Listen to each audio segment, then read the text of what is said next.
Il existe un proverbe arabe qui dit ceci: quand les grands se battent, ce sont les petits qui saignent. Gardez cette phrase en tête. Vous allez la voir se réaliser, en direct, au cours de cette vidéo. Voici une question que peu de gens peuvent répondre. Et pourtant, elle explique presque tout ce que vous voyez aux informations depuis des décennies. Pourquoi la Syrie brûle-t-elle? Pourquoi l'Irak n'a-t-il jamais trouvé la paix? Pourquoi les Kurdes, un peuple de 40 millions de personnes, n'ont-ils toujours pas d'État? Pourquoi le conflit israélo-palestinien semble-t-il impossible à résoudre? La réponse remonte à une seule nuit. Une seule négociation. 2 hommes dans un bureau. Et un crayon posé sur une carte. Nous sommes en 1916. La Première Guerre mondiale, cette catastrophe industrielle qui va tuer 19 millions de personnes en 4 ans, est en plein milieu. L'Europe est en ruine. Les tranchées de Verdun et de la Somme avalent des hommes comme des machines. Et pendant ce temps, à des milliers de kilomètres de là, dans les bureaux feutrés de Londres et de Paris, 2 diplomates tracent tranquillement des lignes sur une carte du Moyen-Orient. Ces lignes, dessinées en quelques semaines, dans le plus grand secret, sur un territoire appartenant encore à un empire vivant, allaient créer l'Irak, la Syrie, le Liban, la Palestine telle qu'on les connaît aujourd'hui. Ces lignes allaient fabriquer des pays entiers. Pas à partir de peuples qui se reconnaissaient entre eux. Pas à partir de langues communes, de tribus alliées, de croyances partagées, non. Ces lignes ont été tracées selon les intérêts commerciaux, pétroliers et géopolitiques de 2 empires européens qui ne vivaient pas là-bas. C'est l'accord Sykes-Picot. Et il est signé le 16 mai 1916. Ce qui rend cette histoire extraordinaire, et c'est pour ça que vous devez continuer à écouter, c'est que les conséquences de cet accord ne se sont pas arrêtées en 1916, ni en 1945, ni en 1970. Elles se déroulent encore aujourd'hui, en ce moment, dans les rues de Gaza, dans les montagnes kurdes, dans les ruines d'Alep. En 2014, lorsque le groupe État islamique, Daesh, a envahi une partie de l'Irak et de la Syrie, ses porte-paroles ont fait une déclaration stupéfiante. Ils ont dit, mot pour mot, qu'ils venaient effacer la frontière Sykes-Picot. Pas une métaphore. Une référence historique précise, prononcée 100 ans après. Le nom de 2 diplomates britanniques et français, morts depuis un siècle, résonnait dans la bouche d'un groupe armé au cœur du désert syrien. Voilà ce que signifie tracer une mauvaise frontière. Une blessure que l'on referme mal devient une cicatrice que l'on rouvre toujours. Je ne sais pas si Sykes ou Picot connaissaient ce proverbe. Mais leur cartan n'est la démonstration la plus cruelle de l'histoire moderne. Pour comprendre pourquoi 2 Européens ont pu se permettre de découper le Moyen-Orient comme on coupe un gâteau, il faut d'abord comprendre ce qui se passait dans cette région. Et pour ça, il faut parler de l'Empire ottoman. L'Empire ottoman. Ce nom peut sembler lointain, comme sorti d'un manuel scolaire. Mais c'était un empire réel, immense, qui a duré 6 siècles. Il a été fondé au XIVe siècle, vers 1299, par un chef de guerre turc nommé Osman Ier, d'où son nom. À son sommet, au XVIe siècle, sous le règne de Soliman le Magnifique, un sultan si puissant que les Européens l'appelaient ainsi. Cet empire s'étendait de Vienne à l'Iran, de la Crimée au Yémen. Il administrait des dizaines de millions de personnes parlant des dizaines de langues différentes. Comment un seul empire pouvait-il tenir ensemble autant de peuples différents? Grâce à un système appelé le millet. Le mot « millet » vient du turc et signifie simplement « peuple » ou « nation ». C'était un statut accordé aux minorités religieuses, les chrétiens orthodoxes, les arméniens, les juifs, qui leur permettait de gérer leurs propres affaires internes. Leurs tribunaux, leurs écoles, leurs cérémonies. Ce n'était pas parfait. Il y avait des hiérarchies, des discriminations. Mais c'était une forme de coexistence qui fonctionnait, à sa manière, depuis des siècles. Mais au XIXe siècle, cet empire a commencé à se fissurer. Les Européens, les Russes, les Britanniques, les Français ont commencé à l'appeler, avec un mépris à peine dissimulé, l'homme malade de l'Europe. Les provinces balkaniques, la Grèce, la Serbie, la Bulgarie, s'arrachaient à son emprise l'une après l'autre. Les grandes puissances européennes se disputaient déjà ses dépouilles anticipées. En 1908, un groupe d'officiers et d'intellectuels qui s'appelait les Jeunes Turcs, leur nom officiel était le Comité Union et Progrès, avait pris le contrôle de l'État. Ils voulaient moderniser l'Empire, le rendre plus fort, plus centralisé. Mais leur vision de la modernisation passait par quelque chose de dangereux. L'idée que l'Empire ne devrait plus avoir qu'une seule identité, l'identité turque.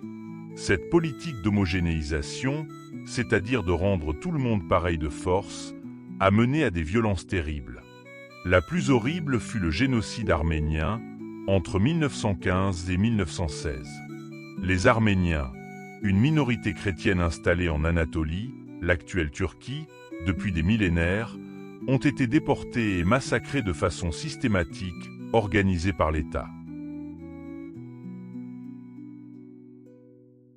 Les historiens Taner Aksam, dans son livre The Young Turk, Crime Against Humanity, publié en 2012, et Raymond Kevorkian, dans le génocide des Arméniens publié en 2006, estiment que le nombre de victimes se situe entre 1 million et 1,5 million de personnes.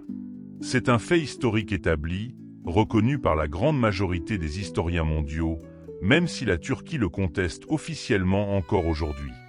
Voilà l'Empire ottoman en 1914, affaibli, violent envers ses minorités, en pleine crise.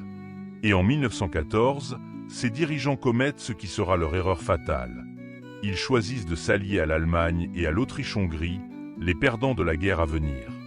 Pour la Grande-Bretagne, cette alliance est un problème immense. Et pas seulement pour des raisons militaires. Il y a quelque chose d'encore plus précieux en jeu. En 1908, en Perse, l'actuel Iran, une compagnie britannique appelée Anglo-Persian Oil Company, l'ancêtre de BP, vient de trouver quelque chose qui va changer le monde, du pétrole, en quantité industrielle. Et juste à côté, en Mésopotamie, le territoire qu'on appellera bientôt l'Irak, il y en a encore plus.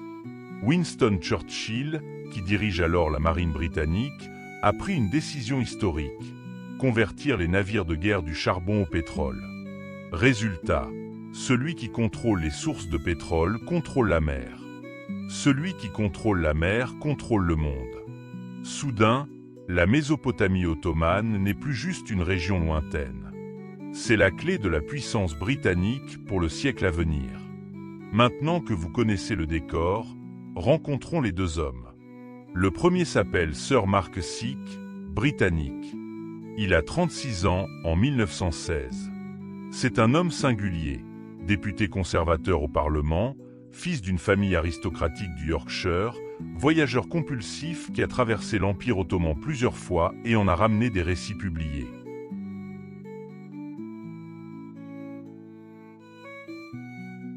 Il se considère, sincèrement, comme un expert de l'Orient. Son biographe Roger Adelson, dans Mark Seek, Portrait enfant amateur, publié à Londres en 1975, le décrit avec une formule savoureuse, un homme brillant, impulsif et dangereusement confiant en ses propres intuitions, amateur. Le mot est choisi avec soin. Car voilà ce qu'il faut comprendre sur Seek, il n'a jamais vécu dans ces régions. Il ne parlait pas arabe couramment. Il les avait traversées comme un touriste érudit, observant, notant, dessinant, mais jamais comme quelqu'un qui avait sa maison, ses morts, ses racines.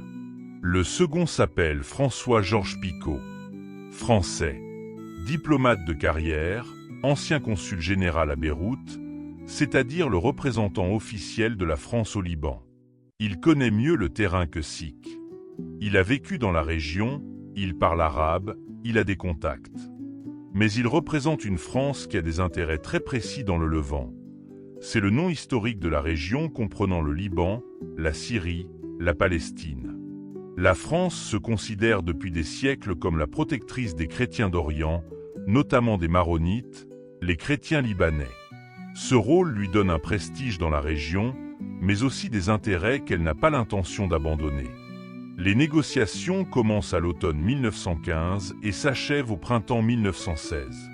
Sikh et Picot se rencontrent à Londres, à Paris et même à Saint-Pétersbourg pour négocier avec la Russie tsariste, qui veut sa part du gâteau également, notamment les territoires arméniens et kurdes au nord.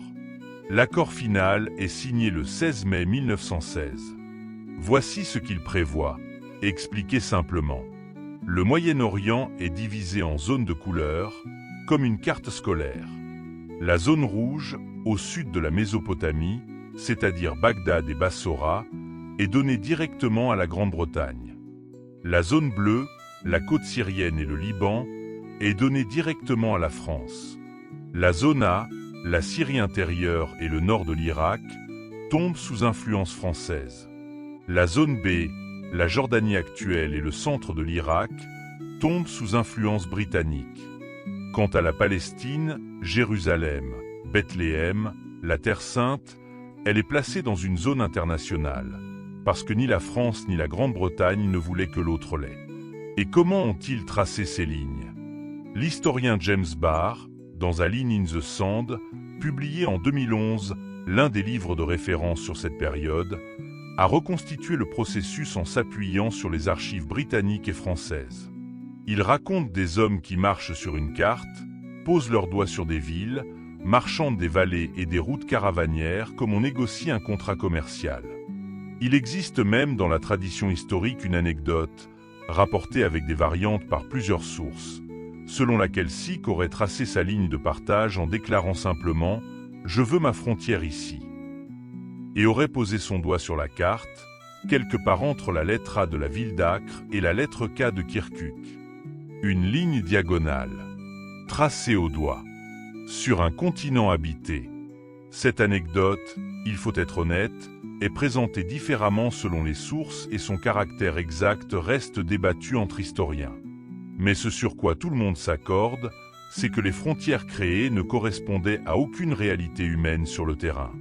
Certains segments suivent des lignes parfaitement droites.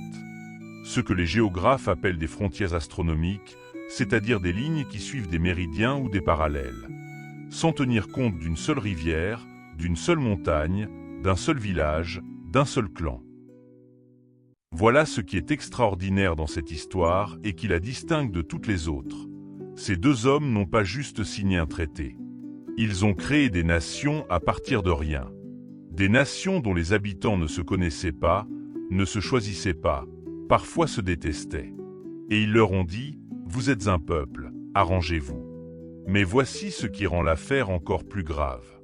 Et je vous préviens, ce que vous allez entendre maintenant est l'une des trahisons les plus documentées de l'histoire diplomatique moderne.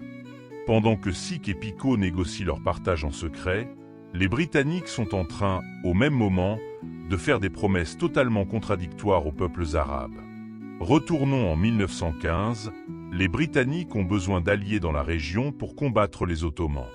Ils se tournent vers Hussein Ben Ali, le shérif de la Mecque. Ce titre, shérif de la Mecque, signifie qu'il est le gardien des lieux saints de l'islam, la Mecque et Médine, et qu'il est un descendant direct du prophète Mahomet. C'est l'une des figures de prestige les plus importantes du monde musulman. Si Hussein se soulève contre les Ottomans, des millions de musulmans pourraient le suivre. Entre juillet 1915 et mars 1916, exactement en même temps que Sikh et Picot tracent leurs cartes, une série de lettres s'échange entre Hussein et Sir Henry MacMahon, le représentant officiel de la Grande-Bretagne en Égypte. Ces lettres sont connues dans l'histoire sous le nom de la correspondance Hussein-MacMahon. Et leur contenu est explosif. Dans ces lettres, MacMahon promet, au nom du gouvernement britannique, de soutenir la création d'un grand État arabe indépendant. Un État qui engloberait la péninsule arabique, la Syrie, la Mésopotamie. En échange, Hussein doit soulever les tribus arabes contre l'Empire ottoman. Hussein comprend la promesse clairement. Si tu te bats avec nous, tu auras ton pays. Il fait confiance, il se bat. En juin 1916, Hussein lance ce qu'on appelle la Grande Révolte arabe. Ses fils, Faisal, Abdullah, Ali, prennent les armes. Un officier britannique les accompagne dans le désert, le colonel Théo Lawrence, qui deviendra dans la légende Lawrence d'Arabie. Lawrence est un homme brillant, passionné par la cause arabe, qui croit sincèrement en la promesse de l'indépendance. Mais dans ses mémoires, Les 7 piliers de la sagesse, publiés en 1922, il révèle quelque chose de déchirant. Il savait, pendant toute la durée de la révolte, que les promesses seraient trahies. Il avait lu les câbles diplomatiques. Il connaissait l'accord Sykes-Picot. Et il a continué à chevaucher avec les Arabes, portant ce mensonge comme une pierre. Il écrit, dans ce livre, il avait honte. Une honte personnelle, profonde. Mais il avait des ordres. Ce que Hussein ne savait pas, et c'est là le nœud de l'affaire, c'est qu'au même moment, une troisième promesse était faite sur le même territoire. Le 2 novembre 1917, Arthur James Balfour, le ministre des Affaires étrangères britannique, envoie une lettre à Lord Walter Rothschild, représentant de la communauté juive britannique. Cette lettre, la déclaration Balfour, est l'un des documents les plus courts et les plus lourds de conséquences de l'histoire moderne. Elle annonce que le gouvernement britannique envisage favorablement l'établissement en Palestine d'un foyer national pour le peuple juif, tout en précisant que rien ne sera fait qui puisse porter atteinte aux droits des communautés non juives existant en Palestine. Lisez attentivement. En quelques semaines, les Britanniques ont fait 3 promesses sur le même bout de terre. L'indépendance arabe à Hussein, le partage colonial avec la France dans l'accord Sykes-Picot et un foyer national juif en Palestine dans la déclaration Balfour. 3 promesses. Un seul territoire. C'est mathématiquement impossible à tenir. L'historien Avi Shlin, professeur à Oxford, appelle cela dans son livre The Iron Wall, publié en 2000, la matrice originelle du conflit. Shlin dit que tous les conflits qui ont suivi ont été coulés dans ce moule-là, fabriqué en 1916 et 1917. Et voici ce qui est peut-être le plus troublant, ce n'était pas une erreur de calcul. Les diplomates britanniques savaient que ces engagements étaient contradictoires. Les archives le montrent. Ils ont fait ces promesses intentionnellement, parce que chacune leur rapportait quelque chose dans l'immédiat, sans penser, ou sans vouloir penser, à ce qui arriverait ensuite. Quand on leur a demandé des comptes, plus tard, ils ont dit que les lettres de McMahon n'incluaient pas vraiment la Palestine et la Syrie. Les Arabes l'ont contesté. Ce débat-là, sur ce qui a réellement été promis, n'est toujours pas clos aujourd'hui. L'accord Sykes-Picot était un secret d'État. Un de ces secrets que les gouvernements enterrent profondément, en espérant qu'ils n'en sortiront jamais. Mais les secrets d'État ont une caractéristique, ils finissent toujours par sortir. Et quand ils sortent, ce n'est jamais au bon moment. En octobre 1917, quelque chose d'inattendu se produit en Russie. Les bolcheviks, les révolutionnaires menés par Lénine, renversent le gouvernement provisoire russe et prennent le pouvoir. C'est ce qu'on appelle la révolution bolchevique. L'une de leurs premières décisions est spectaculaire. Ouvrir les archives secrètes du gouvernement tsariste et publier tous les traités cachés. Leur message est clair. Regardez, citoyens du monde, vos dirigeants ne se battaient pas pour la liberté. Ils se battaient pour des territoires, des ressources, des zones d'influence. En novembre 1917, le texte complet de l'accord Sykes-Picot est publié dans la Pravda, le journal officiel bolchevique, puis repris par le Manchester Guardian en Grande-Bretagne. Le monde entier peut lire l'accord. Et le monde arabe tombe des nues. Hussein Ben Ali, le shérif de la Mecque, celui qui s'était battu depuis 1 an en croyant travailler pour l'indépendance arabe, apprend en même temps que tout le monde que pendant qu'on lui faisait des promesses, les Britanniques partageaient ces terres avec les Français. La trahison n'était pas une impression. Elle était sur papier, noir sur blanc, avec des signatures. L'historien David Fromkin, dont le livre A Peace to End All Peace, publié en 1989, est considéré par les spécialistes comme la référence absolue sur cette période, décrit la réaction arabe comme un mélange de stupéfaction et d'humiliation profonde. Les Arabes qui avaient risqué leur vie pour les Britanniques réalisaient soudainement qu'ils avaient été utilisés. Pas aidés, utilisés. Ce moment, novembre 1917, est fondamental. parce que c'est à partir de là que la méfiance des peuples arabes envers l'Occident s'est cristallisée en quelque chose de durable. Pas une méfiance abstraite, pas un sentiment vague. Une méfiance documentée, prouvée, basée sur un document signé et publié. Cette méfiance, un siècle plus tard, n'a pas disparu. Elle est toujours là. Elle nourrit des discours politiques, des recrutements armés, des votes électoraux dans des dizaines de pays. Voilà une des raisons pour lesquelles cette histoire, qui date de 1916, n'est pas de l'histoire ancienne. C'est de l'histoire vivante. Il y a une ironie cruelle dans cette révélation. La Russie, en publiant l'accord pour dénoncer l'impérialisme occidental, a déclenché exactement le type de colère qui allait alimenter des décennies d'instabilité dans la région. En voulant dévoiler les hypocrisies des autres, elle a allumé une mèche qu'elle ne contrôlait pas. La guerre se termine en novembre 1918. L'Empire ottoman est vaincu. En 1919, les vainqueurs se réunissent à Paris pour recomposer le monde. C'est la grande conférence de la paix. Et c'est là que l'accord Sykes-Picot se transforme en réalité concrète, en frontières dessinées sur des cartes officielles, en État reconnu par la communauté internationale. La Société des Nations, l'ancêtre de l'ONU, créée en 1919, invente alors un concept juridique que je vous demande d'écouter attentivement, parce qu'il dit beaucoup sur l'état d'esprit de l'époque.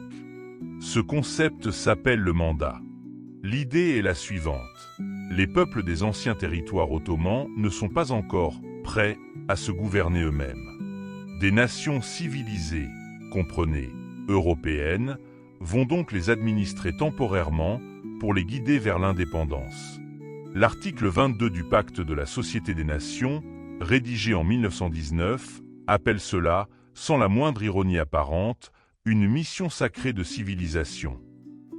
Une mission sacrée de civilisation. Prononcez ces mots lentement. C'est avec ces mots-là que deux empires européens ont justifié de prendre le contrôle de terres qui ne leur appartenaient pas, de peuples qui ne les avaient pas invités. La France reçoit les mandats sur la Syrie et le Liban. La Grande-Bretagne reçoit les mandats sur la Palestine, la Transjordanie, l'actuelle Jordanie et la Mésopotamie, qui sera rebaptisée Irak. C'est ici que les conséquences concrètes commencent vraiment. Prenons l'Irak. Pour pacifier les Arabes après la trahison des promesses, les Britanniques font un geste symbolique. Ils placent à la tête du nouvel État Irak le prince Faisal, fils d'Hussein, l'un des héros de la grande révolte arabe. Un cadeau de consolation, en quelque sorte. Mais Faisal est roi d'un pays artificiel qui réunit trois populations qui n'ont jamais formé un État ensemble. Les Arabes sunnites du centre. Les sunnites sont les musulmans de la branche majoritaire dans le monde, les Arabes chiites du sud, les chiites sont la branche minoritaire de l'islam, mais majoritaire en Irak, et les Kurdes du nord, qui ne sont ni arabes ni persans, mais un peuple distinct avec leur propre langue et leur propre culture. Ces trois groupes ont des histoires différentes, des allégeances différentes, des ennemis différents. Les mettre dans un seul pays et leur dire « vous êtes Irakiens » ne les rend pas Irakiens. Cela crée des tensions qui explosent régulièrement. En 1958, en 1963, en 1980, en 1991, en 2003, chaque fois avec plus de violence. En Syrie, la France fait encore pire. Lorsque Faisal, oui, le même, tente d'établir un royaume arabe indépendant à Damas, la France l'enchasse militairement en juillet 1920. La bataille s'appelle Meïzaloun. Les Français gagnent en quelques heures. Et ils découpent ensuite la Syrie selon leurs intérêts propres. Ils créent le Grand Liban en 1920 pour satisfaire les chrétiens maronites, leurs alliés traditionnels, en leur donnant un pays taillé exprès pour eux. Mais ce faisant, ils incluent dans ce Liban des populations à majorité musulmane qui n'ont pas été consultées. Résultat, un pays artificiellement équilibré entre communautés, dont la constitution figée en 1943 ne pourra pas s'adapter aux évolutions démographiques. La guerre civile libanaise, la plus longue de l'histoire moderne du Moyen-Orient, de 1975 à 1990, 15 ans de chaos, s'explique en partie par cette composition artificielle fabriquée en 1920. Et les Kurdes? Voilà peut-être l'injustice la plus silencieuse de toutes ces décisions. 40 millions de personnes. Un peuple avec une langue propre, une culture millénaire, une identité forte, découpée entre 4 États. La Turquie, l'Irak, la Syrie et l'Iran. Le traité de Sèvres de 1920 avait prévu une zone d'autonomie kurde. Le traité de Lausanne de 1923 l'a supprimé, sous pression turque. Depuis lors, les Kurdes demandent une reconnaissance internationale qui leur a été promise, puis retirée. Depuis lors, ils combattent, négocient, subissent. Depuis lors, ils attendent. Avant d'aller plus loin, je dois être rigoureux avec vous. L'accord Sykes-Picot n'est pas la cause unique de tous les conflits du Moyen-Orient. L'histoire est toujours plus complexe que ses origines. Il y a eu d'autres décisions, d'autres acteurs, d'autres erreurs. Mais dire que ces frontières ne jouent aucun rôle serait intellectuellement malhonnête. Et les faits parlent d'eux-mêmes. La guerre de 1948 et la création de l'État d'Israël. Tout ce conflit, qui dure encore aujourd'hui, qui a fait des centaines de milliers de morts, qui déplace des familles depuis des générations, s'enracine directement dans les décisions prises entre 1916 et 1917. La déclaration Balfour promettait un foyer juif. Le mandat britannique sur la Palestine a créé les conditions de l'immigration juive massive. L'incapacité à tenir simultanément la promesse faite aux Juifs et celle faite aux Arabes a conduit à la partition de 1947, puis à la guerre de 1948. L'historien israélien Benny Morris, dans The Birth of The Palestinian Refugee Problem Revisited, publié en 2004, documente précisément, chiffres, noms de villages, dates, comment 700 000 Palestiniens ont été déplacés pendant cette guerre. Ces réfugiés et leurs descendants sont aujourd'hui plusieurs millions, toujours sans État, toujours en attente. La montée de Daesh entre 2013 et 2019. Ce groupe armé qui a semé la terreur sur des milliers de kilomètres carrés en Irak et en Syrie n'est pas sorti du néant. Il s'est nourri des frustrations des populations sunnites d'Irak, marginalisées depuis la chute de Saddam Hussein en 2003, dans un pays dont les frontières artificielles n'ont jamais créé de cohésion nationale réelle. Dans les vidéos de propagande de Daesh, l'accord Sykes-Picot était cité explicitement. Il filmait des bulldozers en train d'effacer la frontière entre l'Irak et la Syrie. Ce n'était pas de la rhétorique vide. C'était un message compris par des populations qui avaient grandi avec ce nom comme symbole de l'humiliation coloniale. L'historien Rachid Khalidi, professeur à l'Université Columbia à New York, dans son livre The 100 Years War en Palestine, publié en 2020, relie avec précision les décisions de 1916 aux événements de 2020. Son travail montre que chaque cycle de violence, chaque escalade, chaque accord de paix raté, trouve ses racines dans les structures créées il y a un siècle. Ce qui rend tout ça encore plus difficile à accepter, c'est ceci. Les architectes de ces décisions le savaient, au moins en partie. Le colonel Lawrence, dans un mémorandum envoyé au gouvernement britannique en 1919, document que l'on peut consulter dans les archives du Public Record Office à Londres sous la cote FO 371, avait prédit que la création artificielle de l'Irak mènerait à des décennies de conflits. Il avait raison. Il était sur le terrain. Il connaissait les gens. Il savait que les Kurdes et les Arabes sunnites et chiites ne voulaient pas vivre dans le même État. Ses supérieurs ne l'ont pas écouté. Pourquoi ? Parce que le pétrole de Mossoul valait plus que la paix dans la région. En 1931, un philosophe polonais du nom d'Alfred Korzybski a formulé une phrase que je veux vous laisser. Une phrase simple, presque évidente, mais dont les implications sont immenses.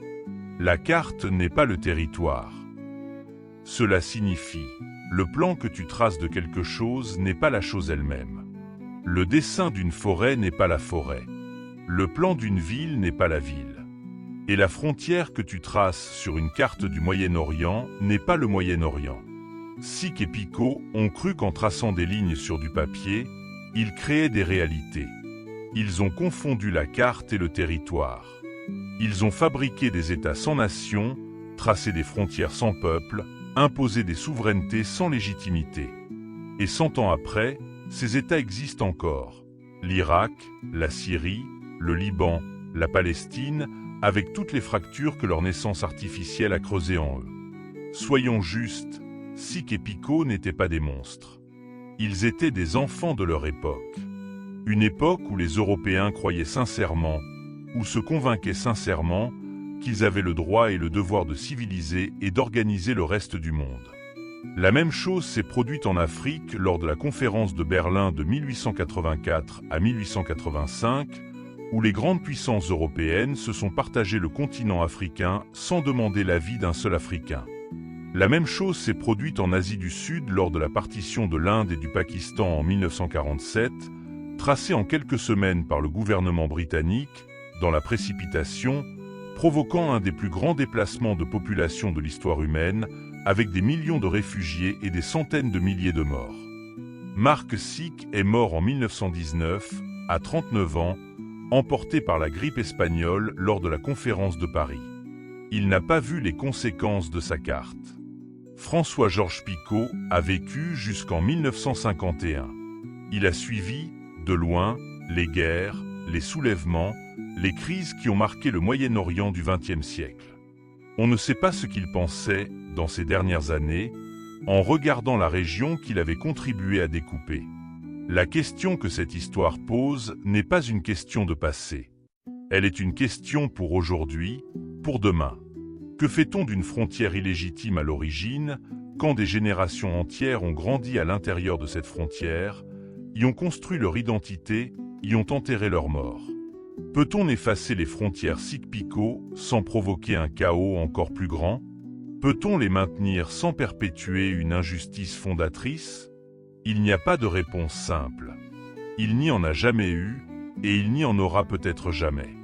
Mais ce que l'histoire de ces deux hommes nous enseigne, c'est que l'humilité, écouter les peuples concernés avant de tracer des lignes sur leur terre, n'est pas une faiblesse diplomatique. C'est la seule forme de sagesse qui, à long terme, évite le sang. Deux hommes, un crayon, une carte. Et un siècle de guerre qui n'ont toujours pas trouvé leur fin. Quand les grands se battent, ce sont les petits qui saignent.